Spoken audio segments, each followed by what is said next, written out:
My best friend's mom stood in her doorway, dressed for a party that wasn't happening. Stay for dinner. Hello, I'm Ryan. I'm 24, teaching career gone sideways. Crashing on my buddy Jake's couch for 3 weeks now. I'm the guy who notices things, how people's voices change when they're lonely, how shoulders drop when disappointment hits. Jake left for Seattle an hour ago. Emergency conference. His mom, Catherine, arrived right after, wine bottle in hand. Elegant earrings I'd never seen before. Her friends had canceled last minute. She started to leave. I saw that particular kind of loneliness in her eyes. 47, divorced 2 months, forgotten what it felt like to be seen. I was about to cook anyway, said. But before we begin, let me know where in the world you're watching from today. It's always fascinating seeing who's joining us from around the world. I never expected 3 weeks of crashing at Jake's place to turn into ... whatever this was becoming. The house a modest craftsman his grandmother left him last year had become a comfortable refuge after my teaching position evaporated in budget cuts. Jake, being Jake, had barely let me finish explaining, before tossing me his spare key and declaring his guest room mine for as long as you need. Bro. The routine we fell into was easy, familiar, like an extension of our high school days when I practically lived here anyway. We'd grab breakfast, head to our respective jobs, his at the startup, mine substitute teaching and sending out applications. Then reconvene for takeout and video games, or watching whatever game was on. Catherine, Jake's mom, had always been a constant presence, even back then. She'd slip grocery bags into the fridge when we weren't looking, ask about my parents across the country, remember every detail I'd mentioned about my students. The kind of warmth that made you feel like family without trying. But lately, I'd noticed changes in her. Since the divorce 2 months ago, something in her movements had shifted, more hesitant, like she was relearning how to occupy space that was solely her own. The confident grace I remembered seemed muted now, though glimpses of it still surfaced when she forgot to be careful. That Friday afternoon started normal enough. I was grading papers at the kitchen table when Jake burst in, phone pressed too. His ear already talking a mile a minute about some conference crisis in Seattle. Server migration totally failed, whole systems down, he explained, between stuffing dress shirts into his overnight bag. They need all hands on deck, immediately. Thompson sending a car for me in 20. I watched him dash around gathering chargers and toiletries. How long will you be gone? Through the weekend at least. Maybe longer if it's as bad as it sounds. He paused his whirlwind packing to fix me with an exaggerated, stern look. Try not to burn the house down while I'm gone. I'll do my best to. Preserve your grandmother's legacy, I promised. Dodging the balled-up sock he threw at my head. The car arrived right on schedule, honking once from the curb. Jake shouldered his bag, already back on his phone as he headed for the door. Thanks, man, I'll text when I land. And just like that, I had the house to myself. I settled deeper into the peaceful quiet, finishing my grading before relocating to the living room couch with a book I'd been meaning to start.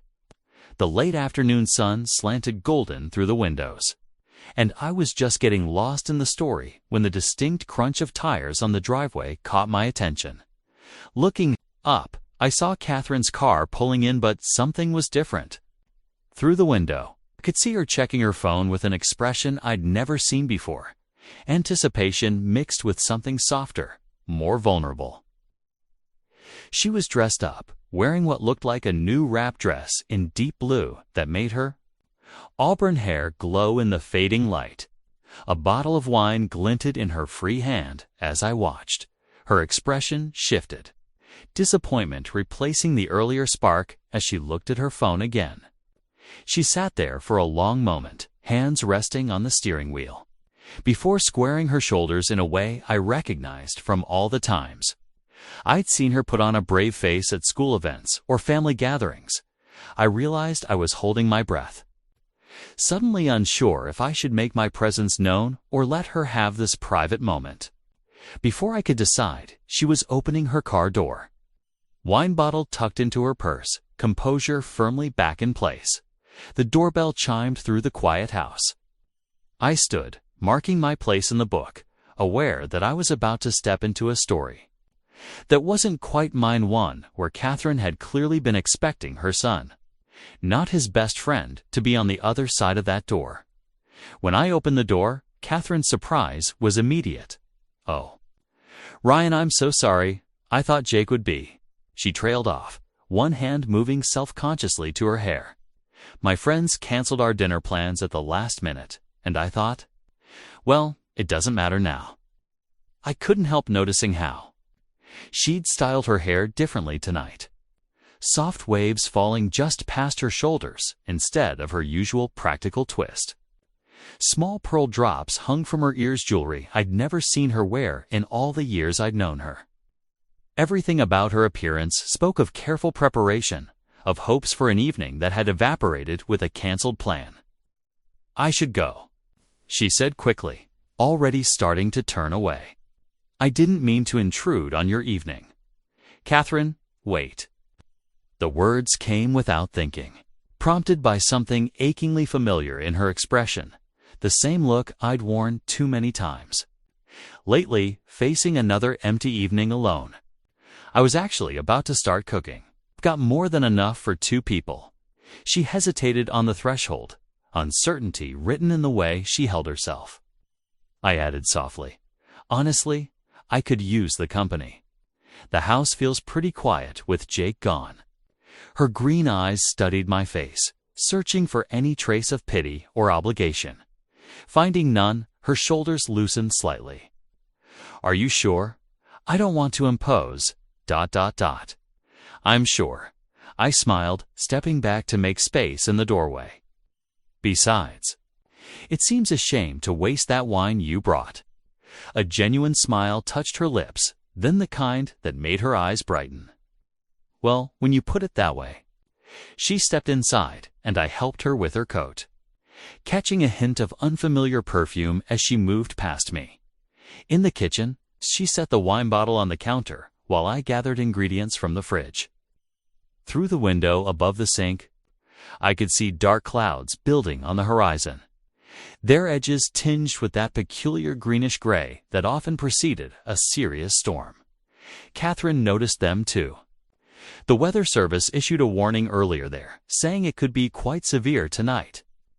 She was standing near the window, wine glass in hand, looking more at ease than she had on the doorstep. The tension that usually lived in her shoulders had softened, though not completely disappeared. "Good thing you're not driving home right away then," I said, pulling out vegetables and beginning to wash them. In the comfortable quiet that followed, I found myself hyper-aware of her presence in this familiar space, how it felt both natural and somehow entirely new. Like a room you've known all your life suddenly viewed from a different angle. The light was changing outside as the storm approached, casting everything in a strange, premature twilight. Inside, the kitchen felt like a shelter, warm and close. As Catherine and I began the quiet dance of 2 people preparing to cook together in a space that suddenly seemed smaller than it had ever been before. I reached for the cutting board while Catherine settled at the kitchen island, the wine bottle making a gentle click against the granite countertop. The first drops of rain began tapping against the windows, a hesitant percussion that would soon build into something more insistent. "You don't mind if I ... She gestured with the bottle, and I shook my head. "Please, there are glasses in the cabinet to your right." The familiar domestic sounds filled the kitchen, wine pouring knife against cutting board, rain steadily increasing. Outside, I found myself relaxing into the rhythm of cooking, aware of Catherine's presence, but not uncomfortable with it. "So Jake seemed excited about this conference," she said, taking a sip of her wine. "Though I'm not sure I completely understand what it's about." "Honestly, neither do I." I smiled, adding diced onions to the pan. "Something about digital marketing metrics. He tried explaining it to me twice before he left." "That sounds exactly like Jake." Her laugh was soft, genuine. He's always been able to get completely absorbed in things that make other people's eyes glaze over. The conversation drifted naturally to my job search, and I found myself admitting more than I'd planned. I keep telling myself it's just temporary, that budget cuts happen everywhere, but some days, ... I focused on stirring the pan, grateful for the excuse to look down. Some days it feels more personal. Catherine finished quietly. Thunder rolled in the distance, and the kitchen lights flickered once briefly. I noticed Catherine's slight tension at the sound. Over plates of pasta, as rain drummed steadily overhead, our conversation shifted into deeper waters. The lights flickered again, longer this time, and Catherine's hand tightened around her wineglass. "I should probably admit something," she said, attempting a light tone that didn't quite succeed. "I've developed an embarrassing aversion to storms since moving back to my house. It's silly. Really, I've lived through countless storms before. But now?" She traced the rim of her glass with one finger. "Every creak, every sound seems amplified when you're alone." The honesty in her voice touched something in me. I get that. Not about storms specifically, but something about professional. Failure at 24 that makes you question everything. Like maybe everyone who believed in you was wrong. I hadn't voiced this fear to anyone, not even Jake. Instead of offering reassurance or trying to fix it, Catherine simply asked, "What would you want to teach if you could choose any position?" No one had asked me that before, as thunder shook. The windows, we talked about literature and the power of stories to shape young minds. Catherine listened intently, asking thoughtful questions that made me examine my own aspirations more clearly. The storm reached its peak as we cleared the dishes together, working in comfortable synchronization. Lightning flashed, illuminating the kitchen in stark white, and Catherine jumped slightly at the immediate crack of thunder. "The backup generator should be working," she said, glancing at the ceiling as the lights flickered again. "There's a lamp in the living room on that circuit." I knew we were both aware of the choice being made that moving to the living room meant extending the evening rather than letting it naturally conclude. The storm provided a convenient excuse, but there was something else too, something neither of us was ready to name. "Good idea," I said, picking up the wine bottle. "We might as well be comfortable if the power goes out." Catherine gathered our glasses, and as we moved toward the living room, another flash of lightning threw our shadows against the wall. In that brief, bright moment, I caught her expression a mixture of uncertainty and something that looked almost like hope. The living room felt different in the semi-darkness, more intimate somehow, with just the single lamp casting its warm glow. We settled on opposite ends of the couch, maintaining a careful distance that felt both natural and slightly forced. Another thunderclap rattled the windows, and I noticed Catherine pull her arms closer to herself. "Is it getting colder in here?" she asked, rubbing her hands together. "The heating system must be down with the power." I glanced toward the hallway. Jake keeps extra blankets in the chest by the stairs. Catherine rose before I could. "I know right where they are." She returned, with a large knitted throw, earth-toned and soft-looking. "This should be big enough to share, if you don't mind." She settled back onto the couch, this time a bit closer to the middle, and offered one end of the blanket. I accepted, trying not to focus on how this simple action seemed to shift something in the air between us. "Can I ask you something?" Catherine's voice was quieter now, almost hesitant. "What really happened with your girlfriend?" Jake mentioned there was someone... The wine had loosened my tongue just enough to be honest. "Sarah, it ended about 6 months ago." I adjusted the blanket over my legs. She said I was directionless, that she couldn't see a future with someone who didn't have a clear plan. Something flickered across Catherine's face, recognition, maybe. She took a slow sip of wine before speaking. That must have hurt. It did, but looking back, I think she was right. At least partly. I traced the rim of my glass. I thought I had it all. Figured out teaching position lined up, career path set. Then the budget cuts hit, and suddenly everything you thought was solid turned to sand. Catherine's voice held a weight of understanding that made me look up. David, my ex-husband, he had a similar talent for pointing out inadequacies. Though in my case, it was more about what I'd become, or stopped being. She gave a small, self-deprecating laugh. Just another suburban mother past her prime. Invisible. That's ridiculous, I said, more forcefully than I'd intended. You're not. I caught myself, suddenly aware of how this might sound coming from me. But Catherine deserved the truth. You're anything but invisible. She shifted closer, ostensibly adjusting the blanket. It's cold, she murmured, though we both knew the temperature wasn't the only reason for the movement. Our shoulders were nearly touching now. God, listen to me, she said after a moment. Drinking wine with my son's friend on a Friday night. How pathetic is that? I can think of 100 places I could be right now, I said quietly, but this is exactly where I want to be. Catherine turned to study my face in the lamplight. I could see her searching for signs of pity or polite placation, but there was none to find. Just honesty and something else I wasn't ready to name. The blanket had shifted with her movement, and now our knees touched beneath it. Neither of us pulled away. The contact was small but electric, charging the space between us with unspoken possibility. The lamp began to flicker, the generator finally giving up its fight against the storm. Catherine's breath caught slightly as darkness crept in around the edges of our vision. Oh, sometimes I forget, she whispered, her voice barely audible above the rain. What it feels like to be seen. The lamp sputtered once more and died, plunging us into complete darkness.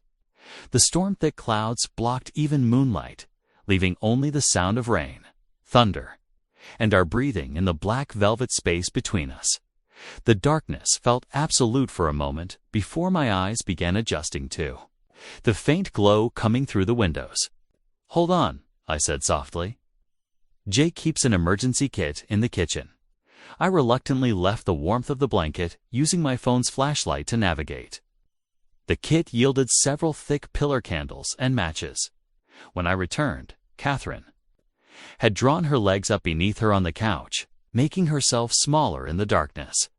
I arranged the candles on the coffee table, striking matches one by one.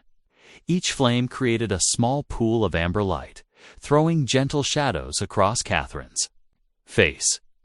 The rain intensified outside, drumming against the windows in waves.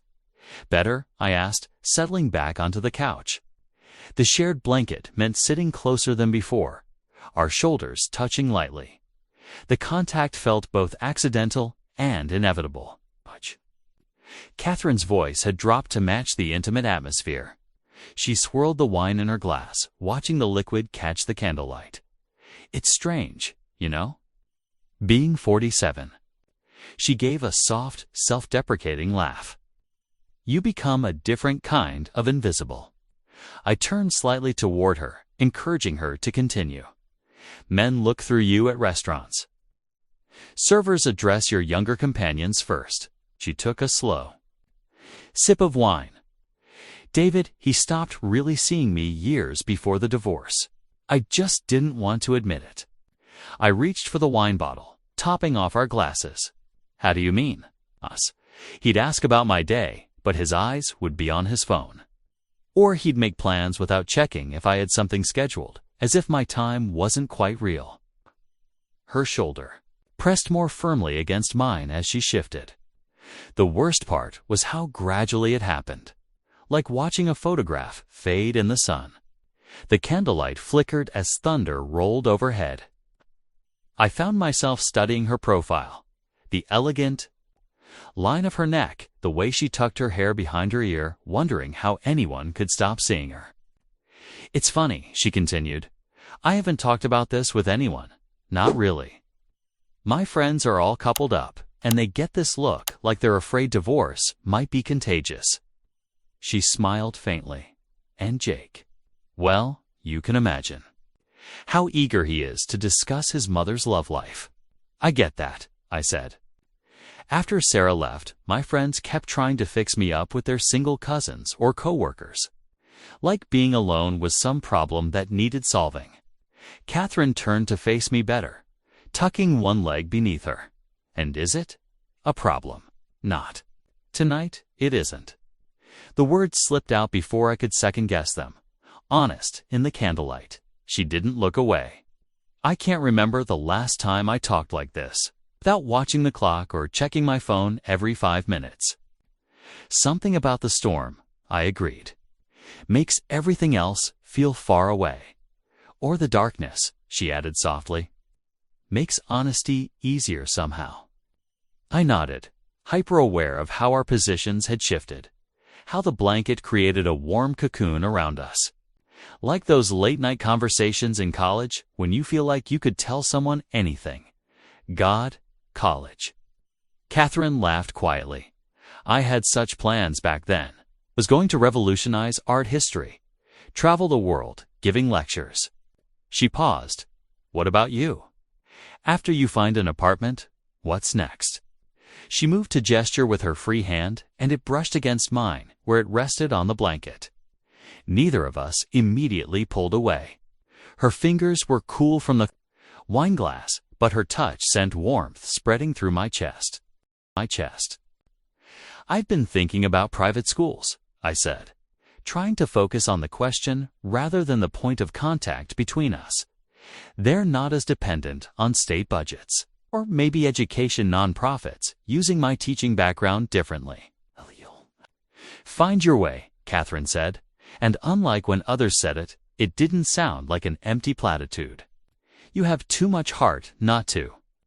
The candlelight caught in her eyes as she said it, and something in her expression made my breath catch. The storm seemed to press in around us, making the living room feel like the only real space in the world. The grandfather clock in the hallway chimed twice, its sound nearly lost beneath the storm. Catherine had gone quiet, tracing the rim of her wine glass with one finger. Oh, the candlelight caught the subtle tremor in her hand. Can I ask you something? Her voice was barely above a whisper. And will you promise to be honest? I shifted too. Face her more fully, the blanket rustling with the movement. Of course. She drew in a shaky breath, still not meeting my eyes. Do you think I'm still attractive? Not as Jake's mom or as someone you've known forever, but just as a woman? The raw vulnerability in her question made my chest ache. I could hear the accumulated weight behind it, every dismissive glance, every casual rejection, every moment she'd been made to feel invisible. Catherine, I waited until she looked up at me. You're beautiful? She started to shake her head. But I continued, the words spilling out with a certainty that surprised even me. No, listen. When you laugh, really laugh. Not just being polite, it makes me want to keep talking just to hear it again. You move through a room like you're dancing to music only you can hear. Even just watching you make coffee is ... I trailed off, searching for the right words. There's this grace to everything you do. The candlelight caught the sheen in her eyes. Ryan ... She studied my face intently. Are you just being kind? I could have played it safe. Could have laughed it off or backtracked. Instead, I let out a slow breath and told her the truth. I've been fighting the urge to touch your face since dinner, to trace the line where your hair meets your neck. I stopped myself, heart pounding. The admission hung in the air between us, changing everything. Catherine went very still, her lips parting slightly. The storm seemed to press closer around the house, wrapping us in our own private world of candlelight. And confession? She leaned forward, just barely, her breath catching. This is insane, isn't it? Probably. I didn't move away. That doesn't make it wrong. Catherine shifted closer still, until there were only inches between us. This close, I could smell her perfume mingled with wine, something subtle and warm like vanilla and amber. Her eyes searched mine, full of questions she seemed afraid to voice. "What are we doing?" she whispered. And I wasn't sure if she was asking me or herself. The candlelight painted shadows across her face, softening every line. My heart was beating so hard I was certain she must be able to hear it. The moment stretched between us, fragile as spun glass, waiting for one of us to be brave enough to shatter it. "I don't know," I answered honestly. And in that perfect, terrible moment, I had never wanted anything more than to close the distance. Between us, I'm not sure who moved first.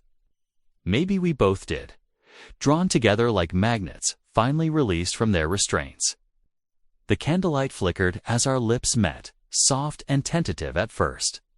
Catherine's breath hitched, a small sound of surprise or uncertainty, and I started to pull back, but then her hand found my shoulder, steadying herself. I cradled her face, thumb brushing her cheek, and felt the moment her hesitation melted. Away, the kiss deepened, becoming something urgent and honest. Her fingers twisted in my shirt, pulling me closer as months of loneliness and unspoken desire spilled into that single point of contact. The storm raged outside, but all I could focus on was the warmth of her mouth, the faint trace of wine on her lips, the way she pressed closer, like she was trying to erase every inch of space between us. Then suddenly, she wrenched back, breaking the kiss. Her chest rose and fell rapidly, hands still fisted in my shirt despite her retreat. "We should stop," Catherine whispered, though she didn't let go. "Jake would never. He'd never forgive either of us." Her voice wavered between conviction and regret. I covered one of her hands with mine where it rested against my chest. "Catherine." I waited until she met my eyes. "What do you want? Not what you think you should want, not what anyone else would want. Just you. Right now, in this moment, what do you actually desire?" The candlelight caught the sheen of tears in her eyes. Her breathing was uneven, matching the erratic beating of my heart beneath her palm. "I want ... She swallowed hard. "I want to feel desired again, to be touched like I matter, like I'm not just ... convenient or familiar or safe." Her voice grew stronger. "I want to choose something for myself without considering everyone else first. Just once, I want to be selfish." I brought my free hand up to brush a strand of hair from her face, letting my fingers trail along her jaw. "You need to be sure," I told her softly. "We can stop right now. Blame it on the wine, the storm, this strange midnight honesty. Go back to how things were and never speak of it again." Catherine went quiet, studying my face in the flickering light. The grandfather clock ticked steadily in the darkness, marking each second of her contemplation. When she finally spoke, her voice was barely above a whisper. "Did you mean it?" Her eyes searched mine. "What you said before, about me being beautiful." "Every word." I traced the curve of her cheek with my thumb. "You're the most beautiful woman I've ever known." She drew in a shaky breath, and I watched as something shifted in her expression, vulnerability giving way to determination. Her fingers uncurled from my shirt, sliding up to rest against my neck instead. "Then show me," Catherine whispered. It wasn't quite a question, wasn't quite a demand. It was a choice being made, deliberate and clear-eyed despite the late hour and shared wine. "Show me how beautiful you think I am." The raw honesty in her voice made my chest ache. Here in the candlelight, with rain drumming against the windows and thunder rolling overhead, we balanced on the edge of something that would change everything. I could see both the courage and fear in her eyes. The way she held herself like she was half expecting rejection even now. Catherine stood, her hand finding mine in the darkness. Each of her fingers trembled slightly as they interlaced with my own. Without words, she guided me through the shadowed house, Our footsteps whispered quiet on the hardwood floors. The storm's occasional flashes illuminated our path, casting everything in brief. Stark relief, we passed Jake's closed door, and I felt Catherine's grip tighten momentarily. The weight of what we were about to do, what it would mean for everyone, involved hung heavy in the air between us. Yet neither of us stopped walking. Sometimes choosing yourself means disappointing others, and in that moment, we were both choosing this at the guest room door. Catherine paused. Her hand rested on the handle, but she didn't turn it. Instead, she looked down at the floor, her voice barely audible above the rain. "I should warn you," she murmured. "I'm not. I have stretch marks. From Jake, and everything's not as—" She gestured vaguely at herself, struggling to voice her insecurities. "I'm not 25 anymore." I stepped closer, gently turning her to face me. "Catherine." I waited until she met my eyes. "I don't want 25. I want you." "Exactly. As you are, right here, right now." The way she looked at me then, like I'd handed her back something precious she thought lost forever, made my chest ache. All the careful walls she'd built, all the ways she'd learned to make herself smaller, seemed to crack just a little. Her eyes shone in the darkness, and I watched as she straightened slightly. Reclaiming some hidden piece of herself, Catherine turned the handle, stepping into the room. "Leave the bathroom light on," she requested softly, just enough to see each other. I understood what she wasn't saying. She needed to see this was real, not just another lonely dream in the dark. I flicked the switch, letting a gentle glow spill across the carpet. Outside, thunder rolled across the sky like distant drums, and rain peppered the windows in steady rhythm. We moved into the room slowly, deliberately. Every step felt weighted with meaning, with the knowledge that we were crossing a line that couldn't be uncrossed. But as Catherine turned to face me, her fingers still linked with mine, I saw nothing but certainty in her eyes. Whatever came. After tonight, whatever price we might pay for this choice, we were making it together, eyes wide open, wide open. I woke to the soft whisper of morning light filtering through the guest room curtains. The storm had passed some time in the night, leaving behind that particular stillness that follows heavy rain. As my eyes adjusted, I found Catherine already awake beside me, propped up on one elbow, watching me with an expression I couldn't quite read.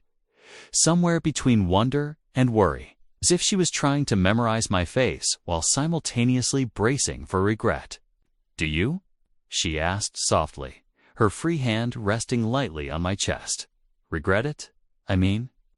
Instead of answering with words, I reached for her, drawing her closer until she settled against me with a small sigh. I felt the tension leave her body. As she relaxed into the embrace, her head finding that perfect spot between my shoulder and neck. We lay there quietly, listening to the occasional drip of water from the gutters outside, both aware of the real world waiting beyond this room. Jake would be home tomorrow night. The 23-year age gap between us hadn't vanished with the storm. We'd created something beautiful and complicated, and neither of us knew quite what to do with it yet. Catherine's fingers traced absent patterns on my chest as she spoke. "I should probably leave before the neighbors wake up," she murmured, though she made no move to go. "Mrs. Peterson next door is quite the early bird, and she lives for neighborhood gossip." "What happens now?" I asked, voicing the question we'd both been avoiding. She was quiet for a moment, considering. "I don't know," she admitted finally. "But for the first time in months, maybe longer, I feel like myself again. Not just Jake's mother or David's ex-wife, but ... me, Catherine." Her voice held a note of surprise, as if she'd only just realized this truth herself. "We should take some time," I suggested, running my fingers through her hair. "Think things through, no rush decisions." "Yes," she agreed, lifting her head to look at me. "We should be careful, smart, act." Then she smiled, a small private expression that made my heart skip. But I don't regret this. Not one moment. She leaned in and kissed me, slow and certain, before finally slipping out of bed. I watched as she gathered her clothes, each movement deliberate and unhurried, despite her earlier concerns about nosy neighbors. I lay in bed, listening to the shower running in the bathroom down the hall. Catherine had slipped away with a soft smile, giving us both space to process. The morning felt delicate somehow, like blown glass that might shatter if handled too roughly. Through the wall, I heard the familiar sounds of someone getting dressed, the whisper of fabric, a zipper, small domestic moments that felt startlingly intimate. When she emerged, her hair was damp at the edges, and she carried her heels instead of wearing them. Something about her seemed lighter, younger. The worry lines around her eyes had softened, and her shoulders held none of their usual tension. She looked like someone who had finally set down a heavy weight she'd been carrying. Too long, we walked downstairs together, not touching but aware of each other's presence. The house felt different in daylight. Evidence of last night scattered through the rooms told our story, melted candles on the coffee table, 2 wine glasses by the sink, the throw blanket crumpled on the couch where everything had started. To change, I moved to the kitchen, reaching for the coffee filters more out of habit than actual thought. The familiar routine gave my hands something to do while my mind tried to catch up with everything that had happened. The coffee maker gurgled to life as Catherine picked up the notepad that always sat by the kitchen phone. She wrote something quickly, tore the page off with careful precision, and folded it once. When she set it on the counter, her fingers lingered on the paper for just a moment. Neither of us moved to kiss goodbye. The morning light made us both shy, as if we were meeting again for the first time with new eyes. But before she turned to leave, Catherine reached up and touched my face. Just once, her fingers gentle against my cheek. The gesture held more tenderness than any words could have conveyed. At the door, she paused, looking back over her shoulder. "I need you to know," she said softly.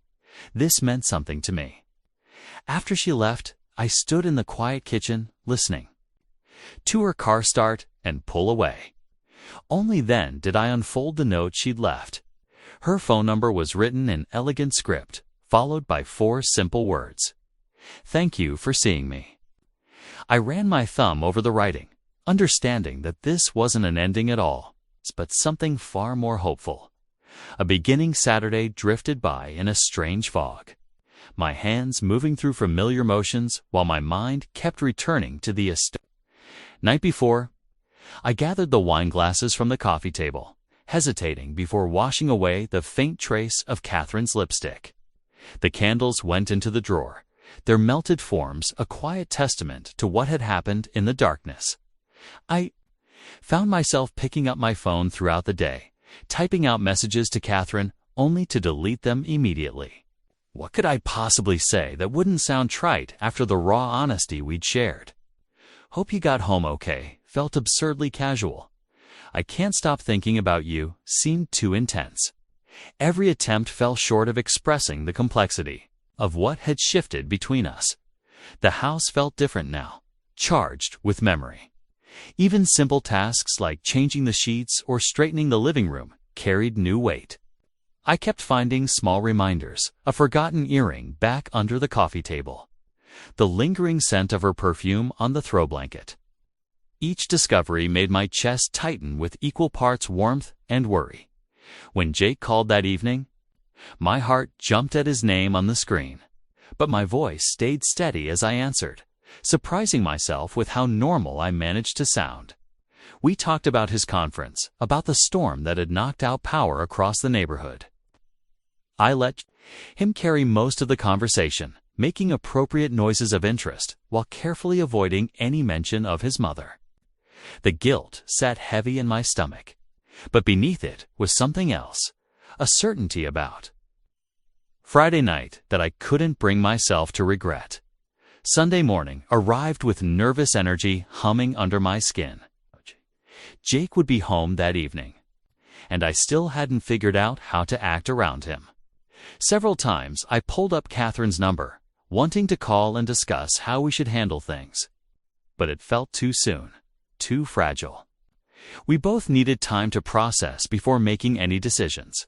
I laced up my running shoes instead, hoping physical exhaustion might quiet my racing thoughts. The morning air was crisp, autumn finally starting to edge out summer's lingering warmth. I ran longer than usual, pushing myself until my legs burned and my lungs ached, trying to outpace the complicated tangle of emotions in my chest. When I finally returned, sweat-soaked and slightly calmer, my phone showed a new message. Catherine's name made my heart skip, and I had to catch my breath before opening it. I meant what I wrote. This isn't about loneliness. Those words cut through all my swirling doubts. I remembered her face in the candlelight, the way she'd looked at me like I'd given her something precious. My fingers moved across the screen. I know. Can I call you Tuesday? Her response came almost immediately. I'd like that. I was still smiling at my phone when the familiar sound of Jake's car turning into the driveway snapped me back to reality. Quickly pocketing the device, I took a deep breath, preparing to face my best friend while carrying the weight of this new secret. But Catherine's message had steadied something in me, whatever came next. We'd chosen this with our eyes open. Jake burst through the door like a gust of wind, dropping his bags in the entryway and immediately launching into stories about delayed flights and networking mixers. I helped him carry his luggage upstairs, listening to animated complaints about Seattle's weather while my fingers brushed against my wallet, where Catherine's note still rested, carefully folded. You would not believe the chaos at SeaTac, Jake said, tossing dirty clothes toward his hamper. 2-hour delay turned into 4. I almost kissed the ground when we finally landed. Sounds rough, I managed, hoping my voice stayed neutral. The guest room door stood half open down the hall, and I had to force myself not to look at it. At least I got some good contacts out of it. This one VP seemed really interested in my proposal about. Jake continued, but my attention drifted to yesterday morning, to Catherine slipping out that same door with bare feet and damp hair. Later, we settled in the living room with beers. Jake sprawled in the armchair while I took the couch, the same couch where Catherine and I had shared. The blanket where everything had shifted in the storm's darkness. The memory felt surreal now, watching Jake casually pop open his bottle, completely unaware. Oh, hey, he said suddenly. Did you see Mom at all while I was gone? She seemed really good when I called her this morning. More like herself, you know? You know? I took a careful sip of beer before answering. Yeah, she stopped by during the power outage. Wanted to make sure everything was okay with the storm. That's Mom for you. Jake smiled fondly, always checking on everyone else. But seriously, she sounded different today. Happy, maybe? It's nice after everything with Dad. She deserves to be happy, I said softly, meaning every word. Totally. I've been worried about her being alone in that house, but maybe she's finally finding her feet again. The irony of his concern twisted in my chest, but I just nodded, letting him move on to other topics. As Jake talked about upcoming work projects, I found myself studying my oldest friend's face, wondering how this would change things between us. The weight of our secret pressed against my ribs. After Jake headed up to bed, claiming jet lag, I stayed on the couch, staring at the ceiling in the dim light. Tuesday's call with Catherine loomed ahead like a beacon, both thrilling and terrifying. We would have to figure out what this was becoming, what we wanted it to become. Nothing about it would be simple, but I kept returning to the way Catherine had looked at me in the candlelight. Vulnerability and desire mingled in her eyes. How she'd appeared in the morning sun, more herself than I'd ever seen her. The quiet certainty in her note. Thank you for seeing me. Some chances only come once, arriving unexpectedly in the middle of ordinary life. Through the window, I could see storm clouds gathering again, purple-black against the night sky. As thunder rolled. In the distance, a low promise of rain to come. Last time, the storm had changed everything. This time, I welcomed it, knowing that whatever challenges lay ahead.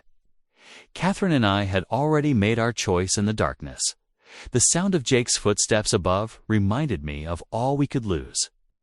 But as I touched Catherine's note through my wallet, I knew with absolute certainty that we would make that call on Tuesday. Some risks were worth taking, even if the path forward wasn't clear. If this kept you company, tap subscribe and leave one line that resonated. I read them all. And your words shaped the next story.